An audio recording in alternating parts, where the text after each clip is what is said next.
Olá, amigos do Databook de Obra. Aqui quem fala é o Wagner da empresa Spector. Tudo bem com vocês? Hoje o nosso conteúdo será como superar os desafios comuns na criação de um Databook de obra.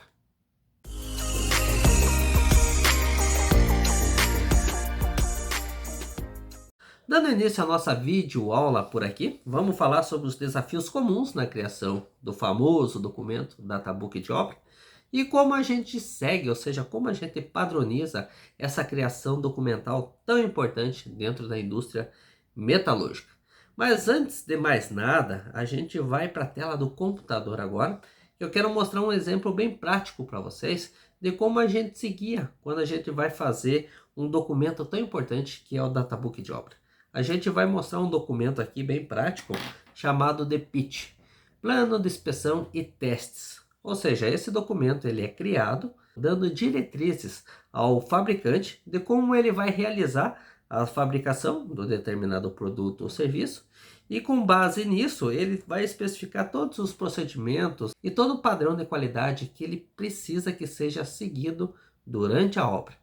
Então, nesse momento, a gente vai entrar aqui para a tela do computador e eu vou mostrando item por item para você ter uma noção desse documento.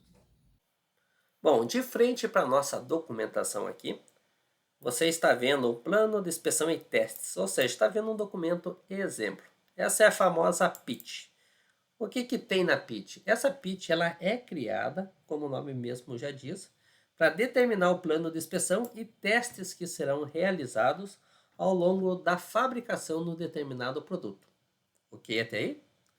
Ao lado dele, você vai ver especificações aqui de quem que é o cliente, quem será o fabricante.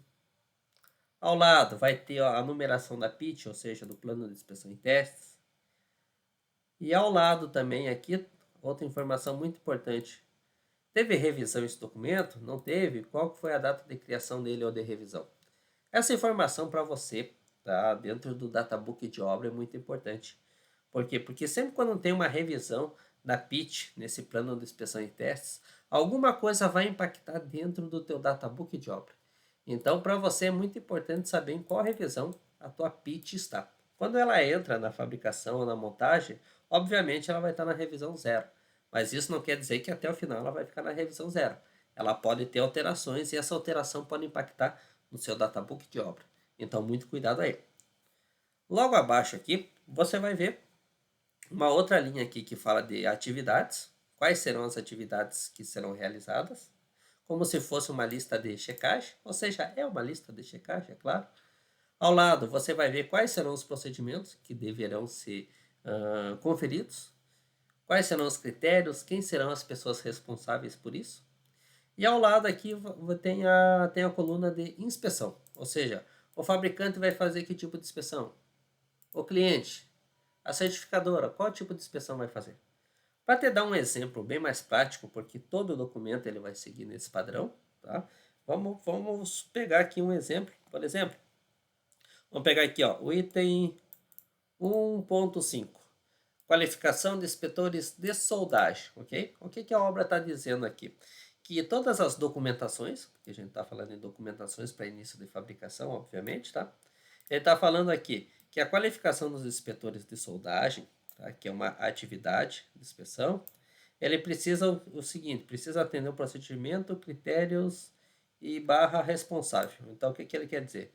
Ele quer dizer que esse inspetor de soldagem aqui, ele precisa estar qualificado dentro da norma ABNT NBR 14842, ok? Ao lado aqui ele vai estar dizendo o seguinte, tá? Mas essas inspeções que vão ser realizadas por esse inspetor qualificado, tá? Ele pode ter, o fabricante pode ter um inspetor de soldagem, o cliente também, a certificadora também. Mas qual vai ser a atribuição de cada empresa aqui? Por exemplo, a atribuição do fabricante vai ser RD e WP. O que seria RD e WP? São nomenclaturas muito utilizadas dentro das fabricações de estruturas metálicas e tubulações também. Então vamos lá. A RD, o que seria a RD? Vamos olhar aqui embaixo, ó, é RD, revisão documental. Então o inspetor qualificado de inspeção de soldagem, ele vai ter que realizar a revisão documental E WP também. E WP seria o quê? Ele vai ter que fazer o acompanhamento. Acompanhamento do quê? De todas as documentações para início da fabricação. Ok, até? O cliente, qual que vai ser a responsabilidade do cliente? RD e a certificadora RD também. Então, RD o que seria? Seria a revisão documental. Entre outras palavras, quem vai trabalhar mesmo aqui dentro dessa fabricação aqui vai ser o fabricante. E o inspetor dele que vai ter que revisar os documentos, né? E, obviamente, a nomenclatura WP, que é o acompanhamento dessas documentações dia após dia. Ok? Ok até aí? Seguindo, então. Então, vamos lá para o item 1.1. Aqui ele vai estar falando sobre os desenhos de fabricação, montagem e as especificações de projeto. Então, ele detalha aqui, ó, que os procedimentos e critérios, tá, para isso funcionar dentro do padrão entre fabricante e cliente, tá, ele vai ter que seguir a norma AWS.1, que é uma norma de soldagem. Mas isso aqui não é mandatório, ok? É apenas um documento exemplo. Pode ser que no teu dia a dia essa norma aqui ela nem esteja citada nesse local, pode estar citada em qualquer outro local, pode ter outras normas aqui, outras especificações até maiores. Isso aqui é em termos de exemplo, ok? E ao lado aqui o que a gente comentou, fabricante, cliente, certificadora. Qual que vai ser a ação das empresas em cima desse item de desenho de fabricação? Então, obviamente, o fabricante ele vai revisar o documento, que é RD, e WP que vai fazer o acompanhamento de todos esses desenhos, especificações do projeto, e vai ficar apenas para o cliente e certificadora toda a questão aqui de revisão documental. Ok, até aí? Vale salientar que os itens abaixo também, pode ver aqui, ó. O fabricante ele fica com, a, com o trabalho de revisão documental e acompanhamento, fora aqui. E o cliente e a certificadora só a revisão documental. Isso vale para quê? Para a lista de juntas soldadas, tá? Para a qualificação de procedimentos de ensaios não destrutivos, para a qualificação de inspetores de ensaios não destrutivos, também para a qualificação de inspetores de soldagem, para a qualificação de inspetores de pintura. Se você verificar, tá? Tudo isso que a gente falou, a gente está se referindo à documentação para início de fabricação. Então, a PIT está definindo aqui, porque o APIT nada mais é do que um acordo entre o cliente e o fabricante, de como vai se suceder a fabricação. Então, tudo que a gente está falando aqui é só sobre a documentação para início da fabricação. Sem tudo isso aqui estar completo, a fabricação não começa. Pois se ela começar sem estar completa alguma coisa aqui dentro, é uma não conformidade para o projeto. E se pararmos agora, vamos dar uma olhadinha aqui, ó, lista de juntas soldadas, EPS, especificação de procedimento de soldagem, RQPS, registro de qualificação de procedimento de soldagem, RQS, registro de qualificação de soldador e operador de solda, IEIS, instrução e execução de inspeção de soldagem. Ou seja, essas documentações aqui que a gente está falando no item 1.2, ele obviamente precisa estar qualificado antes da fabricação começar, ok? Então ele cita aqui quais são os procedimentos e que critérios e quem será responsável por esse processo. Então vamos lá. Essas listas soldadas serão através dos desenhos aprovados, obviamente. Está citando aqui algumas normas da Petrobras e a norma internacional de soldagem também, a WSD 1.1, para estruturas metálicas. E cita também aqui que todas essas documentações, o responsável seria o inspetor de soldagem nível 2, ok? Então, essas documentações aqui precisam estar qualificadas antes da fabricação começar. Para você ter uma noção rápida aqui do que a gente está falando, procedimento de soldagem nada mais é do que essa documentação aqui. Especificação de procedimento de soldagem. Que ele especifica aqui qual que é o processo de soldagem que vai ser utilizado, ok? Qual que é o detalhamento da junta soldada, que precisará ser soldado a campo ou em fábrica. Cita também aqui qual que é o metal de base que será utilizado, metais de adição, ou seja, qual que vai ser o arame, o vareto, o eletrodo, por aí vai. E como é um processo arame tubular, ele fala aqui qual que é o gás de proteção que foi utilizado, tá? E também outras questões sobre quais serão as posições de soldagem, que esse processo foi qualificado. E para concluir aqui, qual será as amperagens e voltagens que serão utilizadas naquela soldagem. Ou seja, o soldador que vai realizar a soldagem não vai poder realizar a soldagem fora desses padrões aqui, ok? Por quê? Porque realmente esse procedimento ele foi criado para criar uma padronização no momento da soldagem. Então, tudo que está aqui precisa ser seguido pelo soldador quando for soldar aquela peça lá, ok? Mas para você que está fazendo o databook de obra, é só para você conhecer essa documentação, ok? Então aqui a gente falou da especificação do procedimento de soldagem, que é um dos itens lá da nossa PIT, tá? Que está aqui, ó, a especificação de procedimento de soldagem. Mas a gente também tem exemplo do registro de qualificação de procedimento de soldagem, que nada mais é do que é um documento que dá base para a criação do documento acima que a gente listou. Depois a qualificação do soldador e a outra instrução abaixo. Mas vamos passar rapidinho aqui, enquanto a gente tem tempo. E aqui é uma RQPS, tá? Que é o Registro de Qualificação do Procedimento de Soldagem. Aqui é o documento completão. Porque após esse documento ser aprovado, aí sim, ele gera apenas esse documento aqui, da EPS, que está aqui citado em uma folha apenas, ok? Então, tudo que você vê aqui, nesse documento, ele foi obtido através da qualificação desse outro documento que eu estou te mostrando aqui, que é a RQPS, que nesse exemplo aqui possui 4 páginas, ok? Então ele detalha aqui, tá, mais informações do que o documento acima. Então vamos passar aqui, ele detalha aqui o acompanhamento da qualificação, tá, no procedimento de soldagem.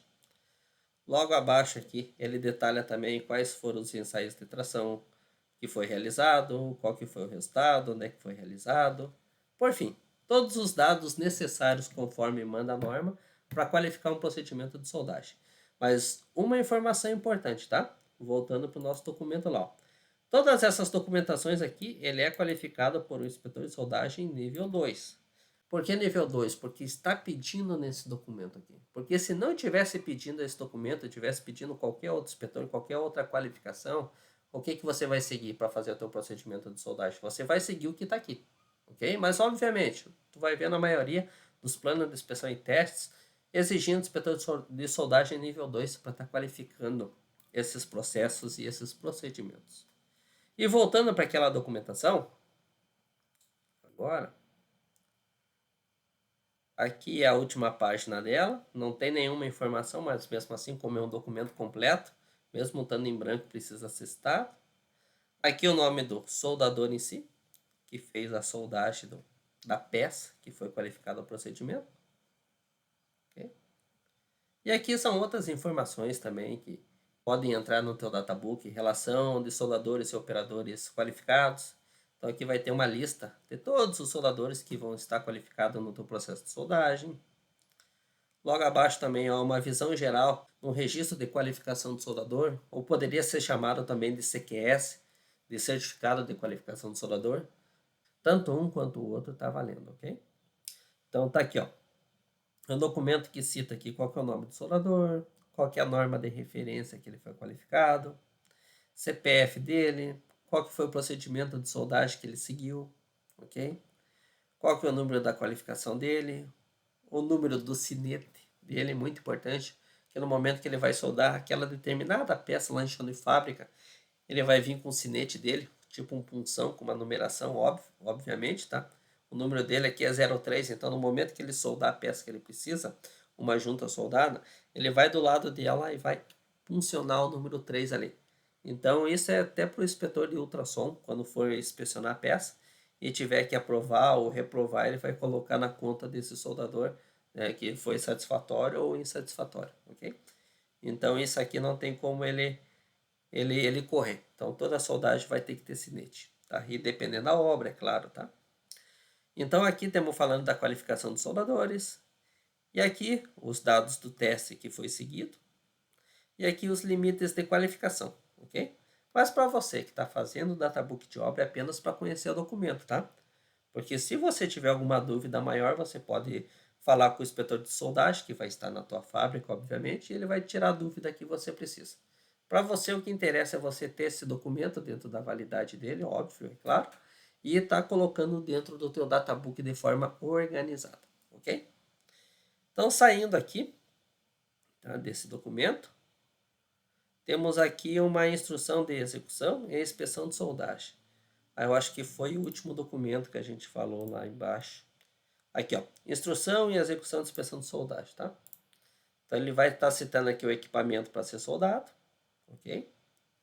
O detalhamento, tá, das peças em si. E aqui vai estar detalhando a soldagem que precisa ser feita no equipamento, ok? Obviamente uma instrução de execução e inspeção de soldagem. Então ele cita aqui a identificação das juntas soldadas, o material. Então ele diz aqui, ó, que tipo de inspeção ele quer. Então ele cita aqui ó, visual de soldagem, dimensional, líquido penetrante, 100% para ser realizada nessa peça em si, ou seja, dentro dessas juntas soldadas que ele está detalhando aqui, ó, ok? Então isso aqui é um documento mais que vai para a mão do inspetor de soldagem. Mas para você que está de frente para o databook de obra, essa documentação vai servir para você organizar lá dentro da tua pastinha, ou seja, da pastinha do procedimento de soldagem. Aqui é o índice de desempenho do soldador, ok? Que é um outro documento que a gente vai falar em uma outra videoaula, ok, pessoal? Então, voltando aqui para a aula não ficar muito grande, ok? Todos esses exemplos aqui você, de frente para o databook de obra, tem que ter conhecimento, pois isso vai fazer com que esse teu documento fique show de bola. Seguindo, a gente falou sobre a qualificação de procedimentos de ensaios não destrutivos. Falamos também sobre a qualificação de inspetores de ensaios não destrutivos, ou seja, anotem, ó, aqui a gente está falando de qualificação de procedimentos de ensaios não destrutivos.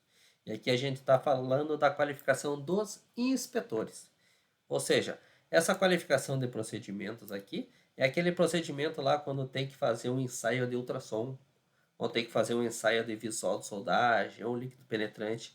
Ou seja, vai ser um procedimento que vai estar detalhando o passo a passo de como o inspetor, qualificado na modalidade, é claro, vai ter que realizar o teste e qual vai ser o critério de aceitação que ele vai precisar utilizar. Então, é esse item aqui que ele está citando no item 1.3. E aqui abaixo o item 1.4, que é a qualificação de inspetores de ensaios não destrutivos. Então, ele fala aqui em qual norma precisam esses inspetores estarem qualificados. Ok até aqui? Então, vou seguindo adiante. Abaixo aqui na dúvida, tá? Tem aqui as nomenclaturas dos ensaios, ó, ensaio visual de soldagem, líquido penetrante, partícula magnética. Então, ele está aqui as nomenclaturas. Seguindo adiante, tá? Recorde que a gente falou inicialmente lá do item 1, tá? Qual que é o item 1? Que é a documentação para início de fabricação. Cumprindo tudo isso aqui, aí sim vamos para o item 2. Aqui ele é citado nada mais, nada menos do que as inspeções que precisam ser feitas, tá? Antes de começar a fabricação. Então tá aqui, ó. Antes, durante, tá? O processo de fabricação. Então aqui o item 2.1, inspeção visual e dimensional da matéria-prima. Mas o que? Chapas, tubos, perfis, viga. Então eles precisam de uma inspeção visual e dimensional dessas matérias-primas. E qual vai ser o procedimento que vai ser seguido? Vai ser o procedimento dimensional X, Y, Z. Quais serão as normas que serão seguidas? Serão a norma N93 e 133. Um exemplo, tá, pessoal? Um exemplo. Quem que vai fazer essas inspeções? Vai ser o inspetor dimensional nível 2. Ok, mas nessas inspeções, o que mais vai precisar? Vai precisar do certificado de matéria-prima conforme norma tal, ou conforme procedimento tal. Então, nada mais do que isso, ok? Mas para você, de frente para o databook de obra, saiba que esse controle precisa estar na sua mão. O almoxerifado vai receber esse material, o inspetor vai dar um ok, vai carimbar esses certificados, dizendo que realmente isso passou por ele, está aprovado. E essa documentação tem que estar no teu controle, o almoxerifado passar para você, sei lá como vai ser, dentro da sua empresa, é claro. Mas essa documentação vai entrar tudo lá no teu databook de obra, ok? Abaixo aqui, inspeção visual de consumíveis de soldagem. Então ele está falando aqui o gás, arame, vareta, eletrodo, fluxo para o processo de arco submerso, Ele cita aqui qual o procedimento de soldagem que vai ser seguido para ter esse controle, obviamente, precisa ter um procedimento para isso. E qual que será o inspetor que vai fazer essa avaliação, ok? Então ele cita aqui o nível 1 ou nível 2 nesse exemplo, é claro. Abaixo aqui, checar também os consumíveis de soldagem, eu acho que está repetido. Ah não, checar os certificados, ok? Os certificados, quem checa, quem aprova, é o inspetor de soldagem nível 2, não é o nível 1 como está citado aqui em cima, tá? Porque esse aqui é só a inspeção visual de consumível de soldagem. Aqui embaixo é para checar os certificados de consumível, então é o nível 2. Sabendo disso, tá? Para a aula não ficar muito extensa e chata, ok? Porque estamos entrando muito em conteúdo aqui, ó. Checar os consumíveis de pintura, tá? Granalha, solvente, tintas, primer, inspeção visual de consumíveis de pintura, tá? Mas aqui é o certificado em si, tá? Ele cita aqui quais são os inspetores e níveis que precisam para fazer essa validação. Mais abaixo aqui, vamos entrar na inspeção de fabricação, na preparação de peça, ok? Corte, furação, tá? Qual que vai ser os procedimentos e critérios da aceitação? Então ele cita aqui os desenhos aprovados, procedimentos dimensionais e tabelas de medidas e tolerâncias. O mesmo vale para esses itens que estão aqui embaixo, inspeção dimensional dos conjuntos por amostragem, inspeção visual e dimensional em soldas, inspeção por líquido penetrante, partícula magnética. Então ele cita aqui bem bonitinho, tá? O que ele espera de cada nível de inspeção. Mas de novo, tudo isso aqui pode mudar, depende muito do teu projeto, tá? E muito do que o teu cliente final vai te exigir, pois isso vai ter impacto direto no seu databook de obra. Logo abaixo aqui ele fala de inspeção por ultrassom, inspeção por radiografia. E entrando no item 4, inspeção de tratamento de superfície. Tá? Então ele fala aqui o jateamento, qual que vai ser o padrão do jateamento. E a pintura, como é que vai ser a pintura? Tem procedimento para isso? Não tem? Como é que vai ser? Então aqui, nesse campo aqui, ele vai citar certinho qual que é a norma, qual que é o procedimento que vai ser seguido. Tá? De forma bem simples e fácil. E aqui vai ter aqui, ó, a emissão de 100% dos documentos e conclusão do databook de obra. Então, nesse exemplo aqui, ele cita que tem que seguir o procedimento da emissão e controle do databook XXX. Ou seja, tem um procedimento para isso. E aqui a expedição e identificação das embalagens, ou seja, dos produtos que vão para a obra. Então, ele cita aqui o que ele espera quando for atender essa expedição aqui. Ele espera que os desenhos já estejam em sua última revisão, obviamente. Lista de embarque, certificado de liberação de material. Esse documento aqui ele é muito importante, pessoal, porque é o seguinte, esse certificado de liberação de material, quem faz é o inspetor do cliente, que geralmente está na fábrica. Ou seja, quando tem uma fabricação de um produto crítico, ou um produto que realmente precisa da atenção, eles mandam o inspetor até a fábrica. Então, esse inspetor ele tem autoridade para liberar a CLM, que é o Certificado de Liberação de Material. Ou seja, ele vai inspeciona os materiais que serão, vamos assim dizer, expedidos, e no momento que ele vê que está no padrão de qualidade, ele libera essa documentação e aí sim a fábrica manda para a empresa ou para a obra o produto que foi fabricado. E seguindo adiante aqui, temos o item 6, que são informações complementares, tá? Nada mais do que uma pitch básica aqui, que ele cita aqui, evidenciar que as inspeções de ente, ou seja, de ensaios não destrutivos, serão executadas e elaboradas por profissionais qualificados. Ele cita aqui os organismos de certificação. Cita também que os procedimentos devem ser aprovados por nível 3 abente. Dentro dos ensaios aqui, ó, que estão as nomenclaturas que estão citadas aqui embaixo. E assim por diante. Logo abaixo, ele fala aqui um pouquinho mais sobre os itens aqui, tá? HP, WP, RD, o que seria cada um. Mas não vamos entrar em detalhe. E logo abaixo, ele detalha aqui, tá? Os tipos de soldagem e os tipos de inspeções que precisam ser realizadas. Isso aqui é mais para o inspetor, tá? De soldagem que vai fazer esse acompanhamento e abrindo a necessidade para os inspetores de outros ensaios estarem realizando os ensaios adicionais, ou seja, depois da inspeção de soldagem. E logo abaixo, Temos aqui o item 9, a classificação das estruturas e ensaios não destrutivos. Então ele cita aqui a categoria de inspeção das estruturas, tá? Mas nada mais do que um documento padrão para vocês terem uma noção do que seria a famosa PIT, ok? Vale lembrar que essa documentação ela apenas foi demonstrada a título de exemplo, porque dependendo do nível de complexidade da tua obra, seja alto, seja baixo, tudo aquilo que está no documento pode mudar. É apenas para você ter uma noção de como é organizado os processos, para que você consiga também ter um planejamento de como você vai montar e criar o seu databook de obra. Claro, tem muitas documentações dentro desse documento, que eu não abri aqui para a aula não ficar extensa, mas você acompanhando o nosso conteúdo semanalmente, você vai ver que a gente vai te mostrar tudo sem mistério nenhum. E para você que precisa se aprofundar nesse conhecimento tão raro dentro da indústria metalúrgica que é o databook de obra, eu vou deixar um link na descrição desse vídeo para você acessar ele e ter acesso direto à nossa página, do qual você poderá ver se realmente a gente tem alguma turma aberta em andamento, que a gente abre pouquíssimas vezes no ano, ou simplesmente ir lá e colocar o seu melhor e-mail para ser avisado sobre a nossa próxima turma. Bom, a gente vai ficando por aqui. A gente agradece você que ficou conosco até o final. Um forte abraço e não perca nossas próximas videoaulas. Até mais!